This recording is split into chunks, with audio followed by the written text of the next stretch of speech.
कभी कभी लगता है जैसे कोई परछाई मेरे पीछे चल रही है। जब मैं मुड़कर देखती हूँ तो वहाँ कोई नहीं होता, लेकिन फिर भी उस सिहरन का एहसास मेरी सांसें रोक देता है। मेरा नाम नेहा है। मैं एक ग्राफिक डिजाइनर हूँ और मुंबई में रहती हूँ। ये कहानी उस साल की है जब मैं अपने एक प्रोजेक्ट के सिलसिले में एक पुराने गांव मल्हारगढ़ गई थी। ये जगह शहर से बहुत दूर थी, हरियाली से भरी हुई लेकिन रहस्यमय। एक शांत गांव जहां सूरज ढलते ही दरवाजे बंद कर लिए जाते हैं। मैं गांव के पास ही एक पुरानी हवेली में ठहरी थी। जगह सुनसान थी, लेकिन मालिक बहुत सज्जन लगे, एक बुजुर्ग जो खुद को हवेली का रखवाला कहते थे। रात करीब 2 बजे नींद खुली। खिड़की के बाहर कुछ हलचल थी। जब मैंने पर्दा हटाकर देखा, लाल साड़ी में लिपटी हुई, बाल बिखरे हुए, बिल्कुल मेरे चेहरे के सामने खड़ी थी। उसकी आंखें बिल्कुल सफेद, बिना पुतलियों की। मैं चीख भी नहीं पाई। वो एक पल में गायब हो गई, जैसे कोई सपना हो, लेकिन मेरा दिल जोर जोर से धड़क रहा था। अगले दिन मैंने गांव की एक बूढ़ी औरत से पूछा, इस हवेली में कोई लड़की मरी थी क्या? उसने मेरी तरफ देखा और कांपती आवाज में कहा, रूपा इस हवेली की बेटी थी, जमींदार की इकलौती संतान, बहुत सुंदर पर किस्मत से हारी हुई।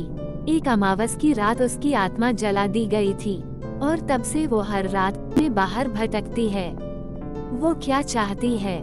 मैंने डरते हुए पूछा। इंसाफ, बूढ़ी औरत ने कहा, और एक नया शरीर, ताकि वो इस दुनिया में फिर से लौट सके। उस रात मैंने तय कर लिया था कि मैं डरूंगी नहीं, लेकिन जब मैं वॉशरूम के आईने के सामने खड़ी थी तो कुछ अजीब हुआ। आईने में मेरे पीछे एक औरत की परछाई दिखाई दी। मैंने पलटकर देखा, वहाँ कोई नहीं था। फिर आईने में मेरे कान के पास किसी की फुसफुसाहट आई, तू मेरी तरह ही दिखती है। मैंने डर के मारे आईना तोड़ दिया, लेकिन वो आवाज मेरे कानों में गूंजती रही। मैंने अगली सुबह अपना सामान पैक किया, गांव से निकलने की कोशिश की, लेकिन जैसे ही मैंने गांव पार करने की कोशिश की, मेरी कार अपने आप बंद हो गई।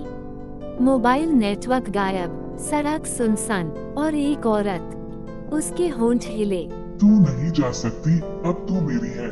मैं चीखती रही, लेकिन कोई मदद नहीं आई। सड़क पर धुंध छा गई और मैं फिर उसी हवेली के दरवाजे पर खड़ी थी। उस रात अमावस थी, हवेली की दीवारें कांप रही थीं। चारों ओर से अजीब सी आवाजें आ रही थीं, जैसे किसी ने रोते हुए चीख मारी हो। मैंने खुद को कमरे में बंद कर लिया, लेकिन दरवाजा अपने आप खुल गया। एक लंबा गलियारा जिसमें लाल साड़ी पहनी हुई रूपा खड़ी थी। इस बार उसका चेहरा साफ दिख रहा था, एक तरफ जला हुआ, दूसरी तरफ खूबसूरत। वो मेरी तरफ बढ़ी और कहा, नेहा तुझे पता है मैं क्यों आई हूँ? नहीं, क्योंकि तू मेरे जैसी है, तेरा शरीर मेरी आत्मा के लिए सही है। उसने मुझे एक शीशा दिखाया, उसमें मेरा चेहरा धीरे धीरे उसी में बदल रहा था, रूपा के चेहरे में।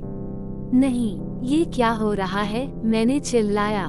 तू नहीं बचेगी, अब तू मैं बन जाएगी और मैं इस दुनिया में फिर से जी पाऊंगी। मैंने दौड़ लगाई, लेकिन घर के सभी दरवाजे बंद थे। तभी मेरी नजर एक पुरानी किताब पर पड़ी। उसमें एक मंत्र लिखा था आत्मा को रोकने के लिए। मैंने वही मंत्र जोर से पढ़ा, ओम क्षमारोहिण्य स्वाहा। एक तेज चीख हुई, बिजली चमकी और सब कुछ शांत हो गया। अगली सुबह मुझे जमीन पर होश आया। हवेली पूरी तरह बंद थी, जैसे वहाँ कुछ हुआ ही नहीं। गांव वालों ने बताया, तू तो 2 दिन से बेहोश थी। कोई भी हवेली के पास नहीं गया, लेकिन मुझे वो हर पल याद था, हर दृश्य, हर डर। जब मैं घर लौटी और आईने में खुद को देखा, मेरी आंखों की पुतली हल्की सफेद थी और किसी ने कान के पास फुसफुसाकर कहा, हम अब एक हैं। जिस दिन मैं उस हवेली से लौटी, सब कुछ सामान्य दिख रहा था, लेकिन मेरे अंदर कुछ टूट चुका था और कुछ नया पैदा हो चुका था। मैंने खुद को बार बार आईने में देखा। आंखों की हल्की सफेदी धीरे धीरे गहरी होती जा रही थी, जैसे मेरी आत्मा की कोई परत खिसक रही थी और उसकी जगह कोई और ले रहा हो। मैंने इसे नजरअंदाज किया, सोचा शायद सदमे का असर है। लेकिन फिर मुंबई वापस आकर मैंने अपनी नौकरी फिर से शुरू की। लेकिन मेरी रातें अब मेरी नहीं थीं। हर रात मैं अचानक जाग जाती, पसीने में भीगी हुई, दिल जोर जोर से धड़कता, और कमरे के कोनों में मुझे कोई छाया खड़ी दिखाई देती। वो छाया रूपा की थी। वो मुझे ताक रही होती थी, जैसे इंतजार कर रही हो कि मैं पूरी तरह से खो जाऊं और वो पूरी तरह से मुझ में समा जाए। धीरे धीरे मेरी आवाज बदलने लगी थी।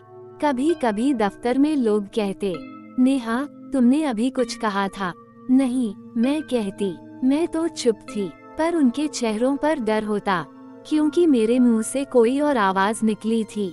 एक दिन मेरे लैपटॉप की स्क्रीन अपने आप ऑन हो गई और उस पर एक पुरानी तस्वीर खुली, रूपा की।